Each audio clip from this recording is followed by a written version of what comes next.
Ladies and gentlemen, imagine this. A major global power makes a clear statement about its intentions, carefully worded, repeated across official channels, and yet, within hours, headlines across the Western world declare the exact opposite.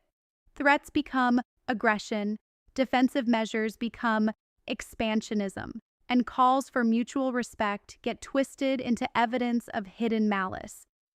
This isn't fiction, it's the story of our time. For decades, the West has listened to China, but rarely truly heard it. Official speeches, white papers, diplomatic readouts, and even direct translations from leaders like Xi Jinping are filtered through lenses of suspicion, cultural assumptions, and geopolitical rivalry. What Beijing actually says gets lost in translation, not because of language barriers alone, but because of deeper misconceptions about history, governance, priorities, and worldview. Today, I want to change that. In the next 10 minutes, I'll take you behind the headlines to examine what China has actually said on key issues, from Taiwan and the South China Sea to trade, technology, and global order. More importantly, I'll explain why the West so consistently gets it wrong. Outdated Cold War reflexes mirror imaging our own values onto a very different civilization, selective quoting, and sometimes plain wishful or fearful thinking. By the end, I hope you'll walk away with a clearer, more balanced picture, not to defend or attack any side, but to understand how misinterpretation is fueling unnecessary tension in our deeply interconnected world. Because when great powers talk past each other, everyone loses. Let's begin by looking at one recent example that perfectly illustrates this pattern. China's official statements, whether delivered in speeches by leaders like Xi Jinping, outlined in white papers from the State Council, or articulated through foreign ministry spokespeople, are typically precise, repetitive, and carefully calibrated for both domestic and international audiences.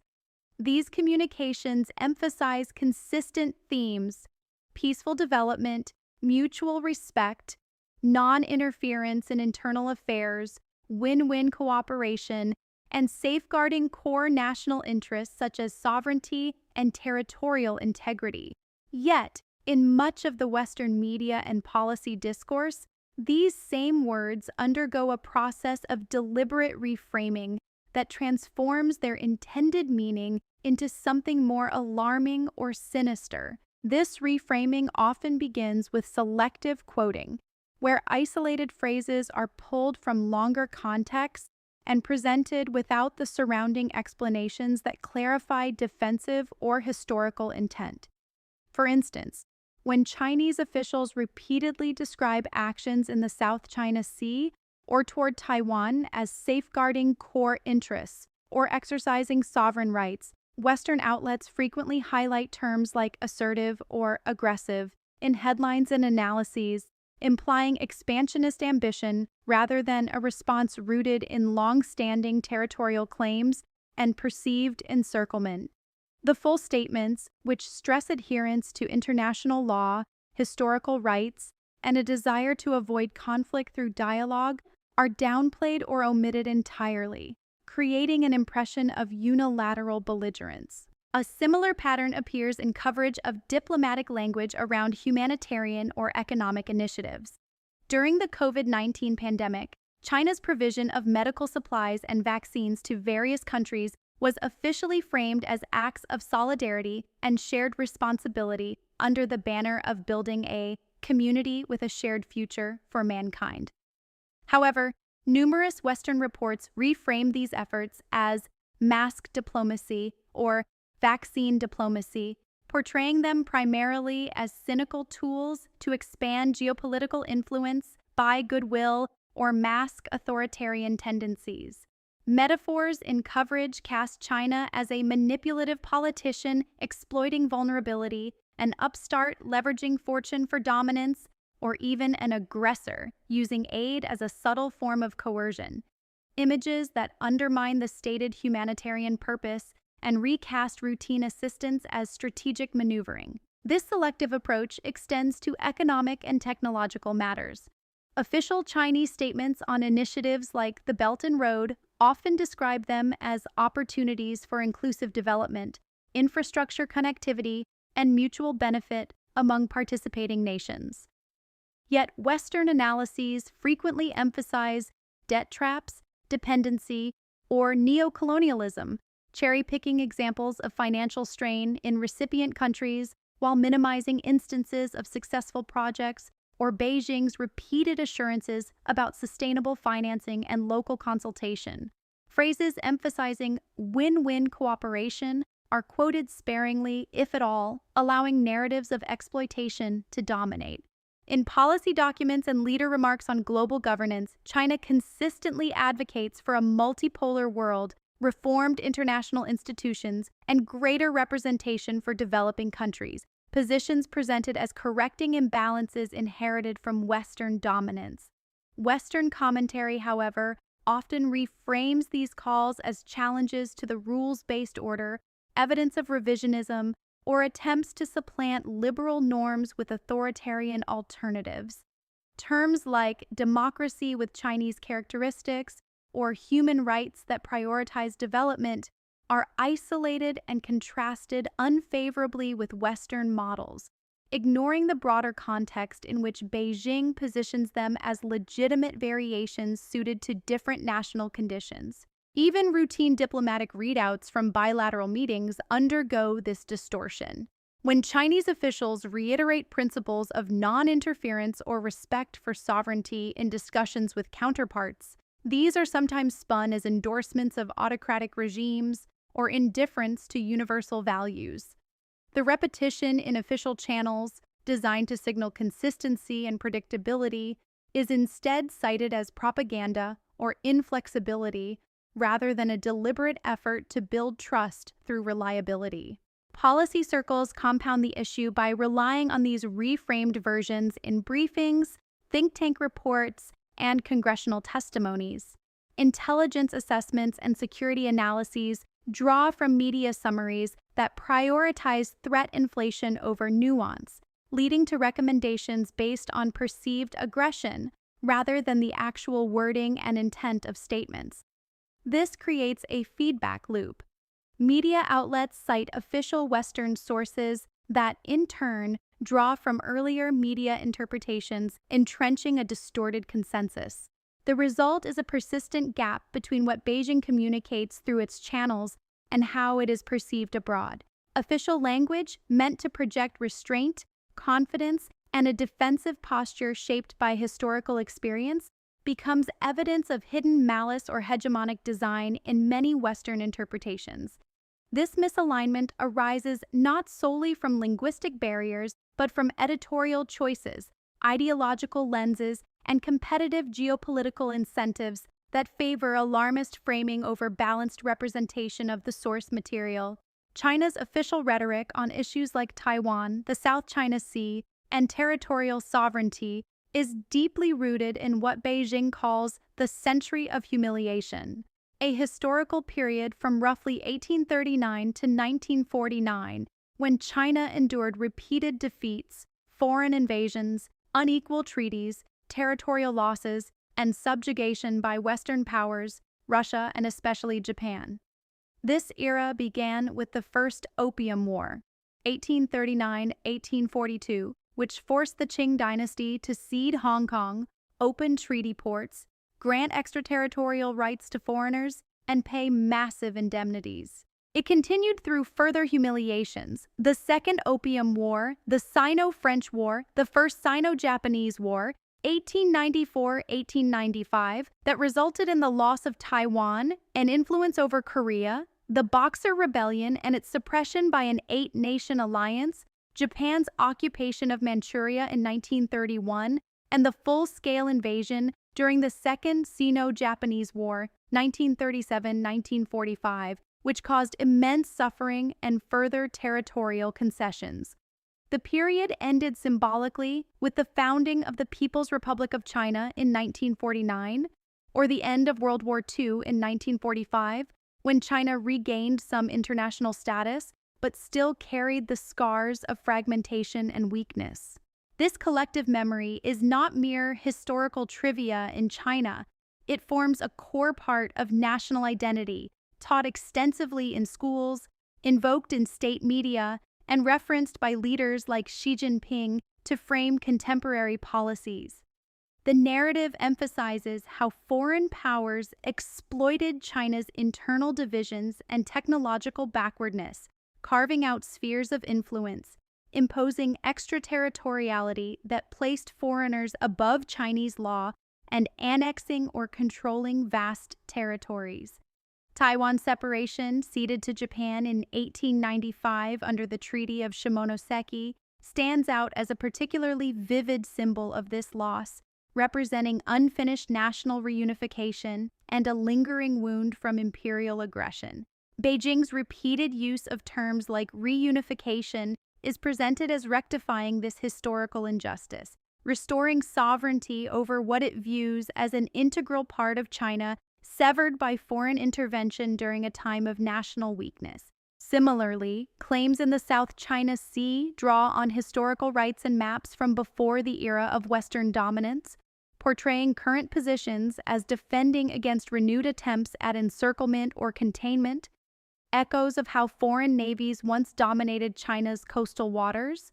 Phrases like core interests, Hexin Liyi, encompass sovereignty, territorial integrity, and national security, priorities forged in the crucible of humiliation, where loss of control over borders and seas invited further exploitation.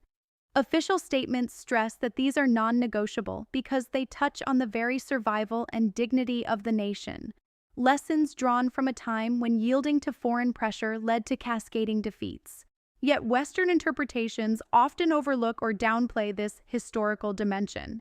Analysts and media frequently frame Chinese language around Taiwan as aggressive expansionism or revanchism, interpreting reunification as a threat to use force rather than a defensive imperative to heal a century-old scar and prevent future fragmentation.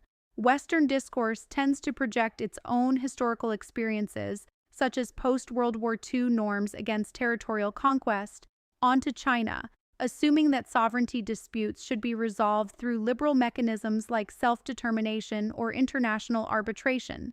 This ignores how, in Beijing's view, such mechanisms were historically weaponized against China through unequal treaties and gunboat diplomacy, making reliance on them suspect. Calls for dialogue on Taiwan are sometimes dismissed as pretexts for coercion, without recognizing that the rhetoric stems from a profound fear of repeating past divisions that invited external domination. The obsession with sovereignty and core interests is thus misread as inflexible authoritarianism or hegemonic ambition, rather than a predictable response shaped by trauma. When Chinese leaders invoke historical grievances in speeches or white papers, Western audiences often see propaganda or nationalism designed to distract from domestic issues, not a genuine worldview influencing policy. This disconnect arises because the West lacks equivalent collective memory of sustained national subjugation in the modern era.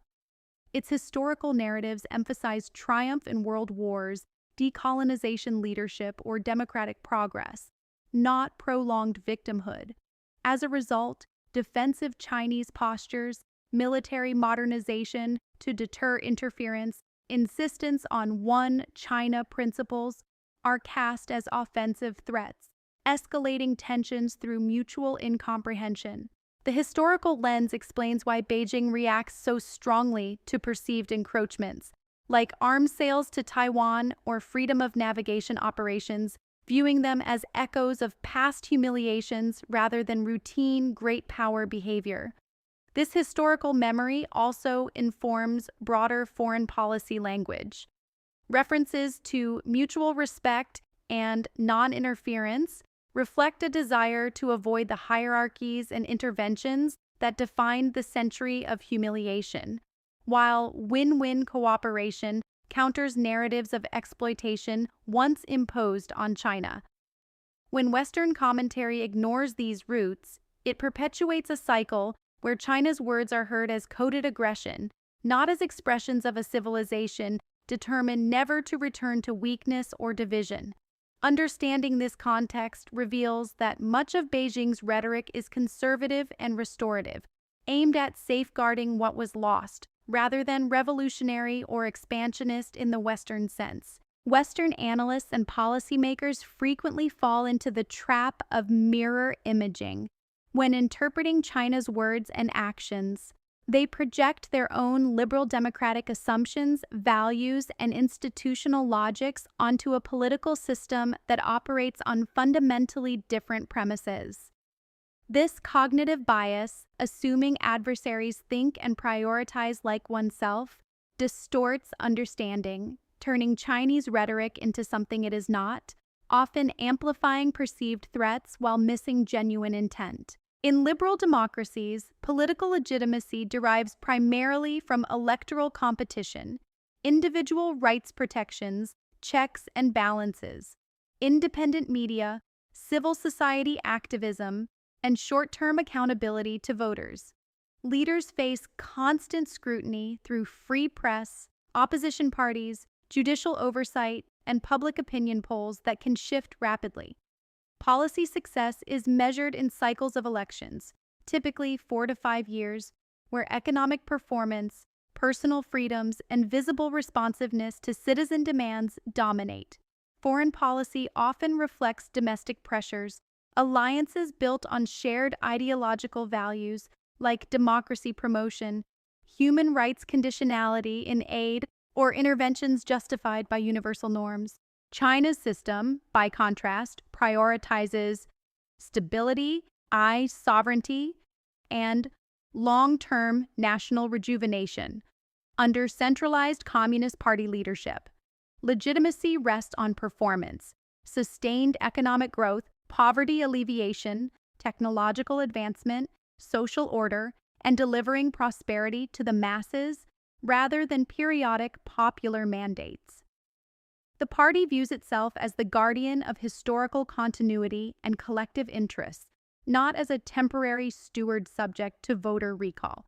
Short-term disruptions, protests, market volatility, or policy experiments are tolerated or suppressed if they threaten overall trajectory toward the Great Rejuvenation by mid-century. Governance emphasizes hierarchical discipline, meritocratic cadre selection, 5-year plans, and adaptive experimentation over adversarial pluralism. This fundamental mismatch leads Western observers to misread Chinese priorities. When Beijing stresses stability maintenance or core socialist values, analysts often interpret it as authoritarian repression rather than a rational response to a vast, diverse population where chaos historically invited foreign exploitation. Demands for mutual respect and non-interference are reframed as defenses of autocracy or indifference to human suffering, ignoring how these principles stem from China's own experience of Western interventions that disregarded sovereignty. In foreign policy, mirror imaging manifests clearly. Western thinkers assume great powers naturally pursue liberal hegemony, spreading democracy, open markets, rule of law, or that competition must involve ideological crusades. Thus, China's advocacy for multipolarity, reformed global institutions, or a community with a shared future gets cast as revisionist attempts to export authoritarianism or undermine the rules-based order. Calls for greater representation of developing countries are seen as power grabs, not corrections to historical Western dominance. Initiatives like the Belt and Road are viewed through lenses of debt trap diplomacy or neocolonialism, projecting Western historical sins onto China while downplaying Beijing's emphasis on infrastructure-led mutual development suited to recipient nations' needs. On domestic governance, Western commentary often expects or predicts liberalization as wealth grows, assuming economic freedom inevitably breeds political pluralism, civil liberties, and eventual multi-party competition. This teleological view, rooted in modernization theory and post-Cold War triumphalism, overlooks how China's leadership explicitly rejects this path, arguing that Western-style democracy would lead to instability, elite capture, and national weakness in a country of 1.4 billion. Phrases like whole process people's democracy or democracy that works are dismissed as euphemisms for dictatorship, rather than alternative models prioritizing consultative mechanisms, merit-based selection, and outcome-oriented governance over procedural contests. Security dilemmas amplify the bias. When China modernizes its military to counter perceived encirclement, Western analysts mirror image U.S. expeditionary doctrines, assuming offensive intent rather than defensive hedging. Nuclear posture debates illustrate this. U.S. expansions or doctrines get projected onto China as evidence of aggressive ambitions, ignoring Beijing's no first-use policy and minimum deterrence rooted in historical vulnerability. Think tanks, media, and government reports compound the issue by applying frameworks designed for liberal polities, veto points, public opinion swings, interest group lobbying, to a system without them. This leads to predictions of inevitable collapse from internal contradictions or overreach, underestimating resilience derived from centralized control and long-horizon planning. The consequence is persistent miscalibration. Benign or status quo, Chinese positions appear aggressive because they fail liberal litmus tests, while defensive reflexes get read as hegemonic designs. Breaking this requires acknowledging that different civilizational and historical contexts produce legitimate alternative priorities: stability over contestation, collective over individual, long-term over electoral, without assuming moral superiority or inevitable convergence. Misinterpretation of Chinese rhetoric as inherently aggressive or expansionist creates a dangerous self-fulfilling prophecy in international relations. When Western governments, media, and think tanks consistently frame Beijing's statements, whether about Taiwan, the South China Sea, military modernization, or global initiatives, as evidence of revisionist intent, this portrayal shapes policy responses that China then perceives as hostile encirclement. Beijing reacts with countermeasures that appear to confirm the original threat narrative, locking both sides into an escalatory spiral where each step taken in self-defense by one is read as proof of malice by the other. Consider the Taiwan issue. Chinese leaders have long used consistent language. Peaceful reunification is preferred, but force cannot be ruled out if red lines are crossed, particularly foreign interference or formal independence moves. Official documents and speeches frame this as safeguarding sovereignty against separationist forces backed by external powers, language rooted in historical reunification imperatives. Yet Western coverage and policy documents routinely describe these statements as threats of invasion or coercive timetables. This framing justifies increased U.S. arms sales, high-level visits to Taipei, military exercises near the Strait, and public pledges to defend Taiwan, actions Beijing views as direct challenges to its core interests and echoes of past foreign meddling. In response, China conducts larger military drills, deploys more assets near the median line, and issues sharper diplomatic warnings. Each escalation cycle reinforces the Western view that China is preparing for conflict, while Beijing sees its moves as necessary deterrents against growing provocation. A parallel dynamic plays out in the South China Sea. Beijing's official position emphasizes historical rights, lawful defense of sovereignty, and willingness to manage differences through dialogue with claimants, while rejecting third-party arbitration that it views as biased. Western analyses frequently portray island building, Coast Guard patrols, and fishing fleet deployments as militarization and bullying of smaller neighbors. This interpretation supports freedom of navigation operations by U.S. and allied navies, strengthened security partnerships with Philippines, Vietnam, and others, and multilateral statements condemning Chinese actions. Beijing interprets these as attempts to deny its legitimate maritime rights and contain its rise, prompting accelerated construction, more assertive law enforcement presence, and occasional confrontations with foreign vessels.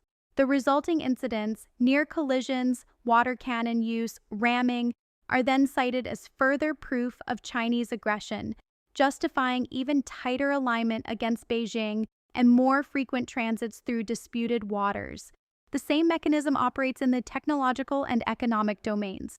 When China describes its pursuit of semiconductor self-sufficiency or data sovereignty as responses to U.S. export controls and sanctions, Western narratives cast these as efforts to dominate critical supply chains or weaponize technology. This leads to broader restrictions, entity list additions, investment screening, ally coordination on chip equipment exports, which Beijing experiences as economic containment.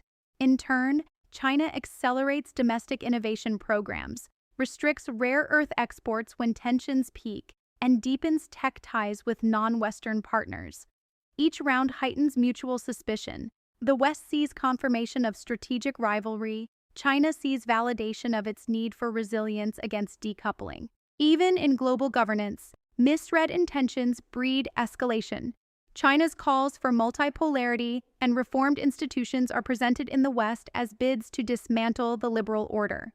This perception accelerates efforts to fortify existing alliances, expand frameworks like the Quad or AUKUS, and promote democratic resilience initiatives explicitly aimed at countering authoritarian influence.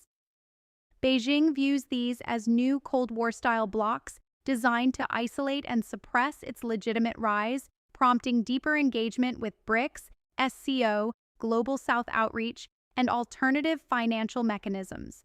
The resulting polarization, more summits excluding one side, competing infrastructure visions, rival standard setting, further entrenches division. This cycle is fueled by domestic politics on both sides. Alarmist interpretations in Western capitals generate public and congressional support for higher defense budgets, tougher sanctions, and assertive postures, measures that are politically rewarding in an era of great power competition framing. In China, perceived Western hostility bolsters nationalist sentiment, justifies increased military spending, tighter internal controls, and a more assertive diplomatic style to demonstrate resolve. Each misinterpretation thus acquires self-reinforcing momentum. Overstated threats produce overreactions, which produce new evidence of hostility, demanding still stronger countermeasures. The tragedy lies in how avoidable much of this is. Accurate representation of Chinese statements, recognizing their defensive framing, historical context, and preference for managed competition over outright confrontation could open space for de-escalatory signaling, confidence-building measures, and pragmatic coexistence. Instead, persistent distortion turns manageable differences into seemingly existential struggles, raising the risk of inadvertent crisis or conflict in flashpoints where miscalculation carries catastrophic stakes. In closing, we've seen how China's words, clear, consistent, and rooted in history, are too often lost in translation. Selective quoting turns defensive language into aggression. The century of humiliation shapes Beijing's obsession with sovereignty in ways the West rarely acknowledges. Mirror imaging our liberal assumptions onto a different system blinds us to their genuine priorities of stability and long-term planning. And worst of all, these persistent misinterpretations create a dangerous feedback loop. Exaggerated threats provoke countermeasures that then prove the original alarmist narrative, driving unnecessary escalation between the world's two largest economies. Understanding what China actually says isn't about agreeing with Beijing. It's about escaping the echo chamber of distortion so we can compete, cooperate, or even coexist more wisely. In an interconnected world, talking past each other isn't just a misunderstanding. It's a luxury we can no longer afford. Thank you for listening. If this perspective resonated with you, please like the video, subscribe for more deep dives into global affairs, and drop a comment below. What's one Chinese statement you think the West has completely misunderstood? I'd love to hear your thoughts.